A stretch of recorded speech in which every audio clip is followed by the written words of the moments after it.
Hello everyone, this is Bablu sir and you are watching Easy to Learn English Spoken channel and today we'll learn about 3 English structure.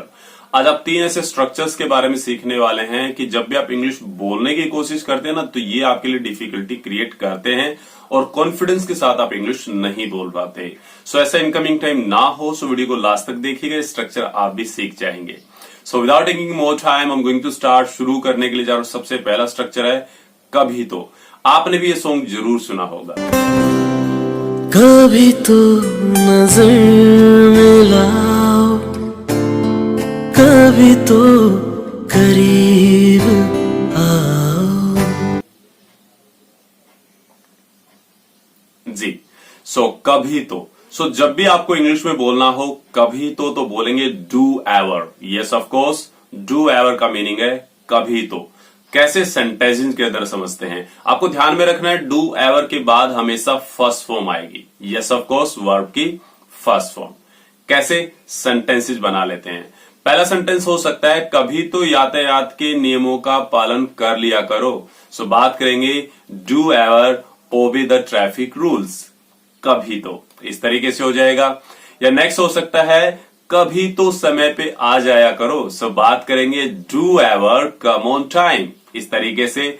या next, अब आप देखो इतने time से मेरा spoken channel देख रहे हो तो मैं भी बोलूंगा कभी तो इंग्लिश बोल लिया करो। सो बात करेंगे यहाँ पे डू एवर स्पीक इंग्लिश, ऐसे करके हो जाएगा। या मान लीजिए कोई ऐसा है सिर्फ सीमित है, कोई की मेंढक की तरह है, ऑफिस से घर, घर से ऑफिस, सो वाइफ कह रही है कभी तो मूवी देख लिया करो। सो बात करेंगे do ever watch a movie, इस तरीके से हो सकता है। या नेक्स्ट की बात कर लेते हैं। कुछ लोग समझने की कोशिश ही नहीं करते और वो हमें समझते हैं कि हम कुछ है ही नहीं, चाहे हम समझाने की कोशिश भी कर रहे हो। तो उस कंडीशन में कहीं ना कहीं बहुत बार बोलना पड़ता है कभी तो समझने की कोशिश कर लिया करो। सो बात करेंगे do ever try to understand, या फिर गेट भी लगा सकते हो, बन सकता है do ever try to get, समझने की कोशिश कर लिया करो, इस तरीके से। अब मुझे समझने की कोशिश कर लिया करो, किसी को भी, ये हो जाएगा। नेक्स्ट की यहाँ पे बात कर लेते हैं, वो रहेगा जैसे मान लीजिए आप मेरी वीडियो देख के चले जाते हैं और वीडियो को लाइक नहीं करते, सब्सक्राइब किया, बहुत अच्छी बात है चैनल को, फिर भी मैं बोलना चाहूंगा कभी तो वीडियो लाइक कर लिया करो। सो बात करेंगे do ever like my video, so कर लिया करो। सो ये स्ट्रक्चर है कभी तो जब भी यूज करना यूज कर लेना डू एवर। और अगर हम नेक्स्ट स्ट्रक्चर की बात करें, वो रहने वाला है मैंने ठेका नहीं ले रखा है। मैंने ठेका नहीं ले रखा आपको ये करवाने का, मैंने ठेका नहीं ले रखा सबको मनाने का, लाइक इट।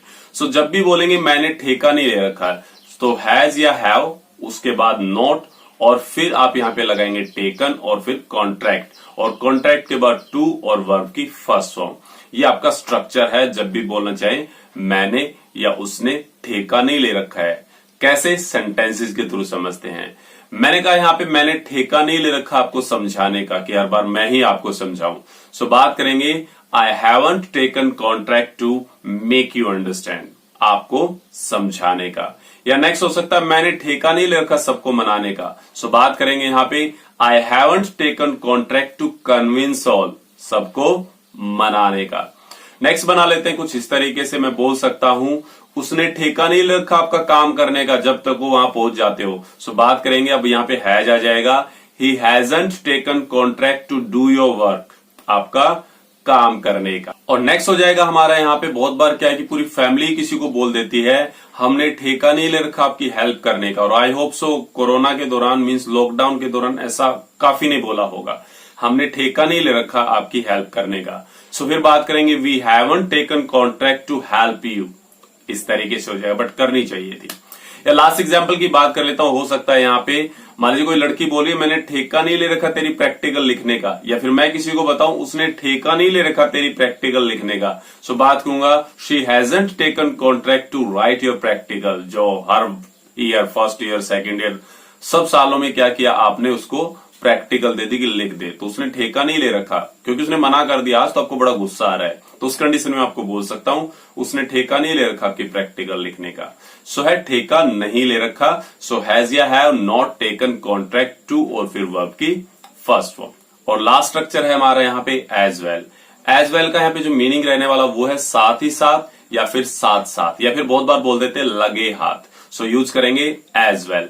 कैसे बोला जाता है, साथ ही साथ ये भी लेते आना, लगे हाथ ये भी कर देना, साथ ही साथ इसको भी कर देना। सो उस कंडीशन में यूज करेंगे एज वेल। कैसे सेंटेंसेस के थ्रू समझ सकते हैं, मैंने बोला यहाँ पे कि आप उसको प्रपोज तो करने वाले हो, क्योंकि शादी आपको उसी से करनी है, ऊपर से आप घर में बर्थडे पार्टी दे रहे हो, तो आपको लगे हाथ उसको भी इनवाइट करना चाहिए, या साथ ही साथ आपको उसको भी इनवाइट करना चाहिए। सो बोल सकते हैं यहाँ पे you should invite her as well. या नेक्स्ट में बोल सकता हूं कि कोई मार्केट गया हुआ है पार्टी के लिए कुछ लेके आने के लिए, मैंने कहा साथ ही साथ समोसे भी ले आओ। सो बात करेंगे यहाँ पे, अब समोसा होता है रिसोल्स, सो समोसा रिसोल और प्लूरल बनाएंगे तो रिसोल्स। सो मैंने बोला ब्रिंग रिसोल्स एज वेल, साथ ही साथ समोसे भी ले आओ, इस तरीके से। नेक्स्ट यहाँ पे जो हो जाएगा वो है कि पूरी फैमिली कहीं बाहर जा रही है किसी दूसरे सिटी में घूमने के लिए। अब किसी ने बताया कि वहां तो आपका अंकल भी रहता है, तो कहा कोई बात नहीं, हम लगे हाथ आपके अंकल से भी मिल लेंगे। सो वहां पे बात करेंगे यहाँ पे we will meet your uncle as well, इस तरीके से। और नेक्स्ट एग्जाम्पल कुछ इस तरीके से हो सकता है, मान लीजिए मैं आपको स्ट्रक्चर बता के सेंटेंसेस ना दूं तो आप भी बोल दोगे सर साथ ही साथ एग्जाम्पल दे दो, लगे हाथ एग्जाम्पल दे दो ताकि अच्छे से समझ में आ जाए। तो बोलेंगे वहां पे please give an example as well. या फिर नेक्स्ट हो सकता है, मान लीजिए कोई बहुत ज्यादा बिगड़ रहा है, वो बच्चा अपने पेरेंट्स के पास नहीं मामा के यहाँ रहता है, तो जब पेरेंट्स एक आध बार जाते हैं तो बोल दिया जाता है साथ ही साथ इसकी भी क्लास ले लो, लगे हाथ इसकी भी क्लास ले लो। आप हमें तो बोले हमारे बेटे को किस चीज की कमी थी आपने दिया नहीं, तो इसकी भी क्लास ले लो, बहुत कुछ करता है। सो बात करेंगे take his class as well. या फिर मैं लास्ट एग्जाम्पल की यहाँ पे बात कर लेता हूँ। एग्जाम्पल कुछ इस तरीके से हो सकता है, किसी को कन्विंस करने के लिए गए, ऑफिशियल मीटिंग हो सकता है, कुछ भी हो सकता है। तो किसी ने बोला वहां पे क्या हम साथ ही साथ लंच के लिए चल सकते हैं, या फिर लगे हाथ हम लंच के लिए चल सकते हैं। सो बात करेंगे यहाँ पे could we go for lunch as well. So as well, साथ ही साथ, साथ साथ, लगे हाथ। सो आई होप आपको ये तीनों स्ट्रक्चर समझ में आ गए होंगे। इन कमिंग टाइम जब भी इंग्लिश बोलने की बात आएगी इन स्ट्रक्चर को लेके, तो आप कॉन्फिडेंस के साथ बोल पाएंगे और आप इनको भूलेंगे नहीं। सो वीडियो अच्छा लगा तो वीडियो कर लीजिएगा लाइक, और चैनल पे पहली बार आए तो चैनल को सब्सक्राइब करना बिल्कुल मत भूलिएगा। सो मिलते हैं नेक्स्ट वीडियो में। Till then have a nice time.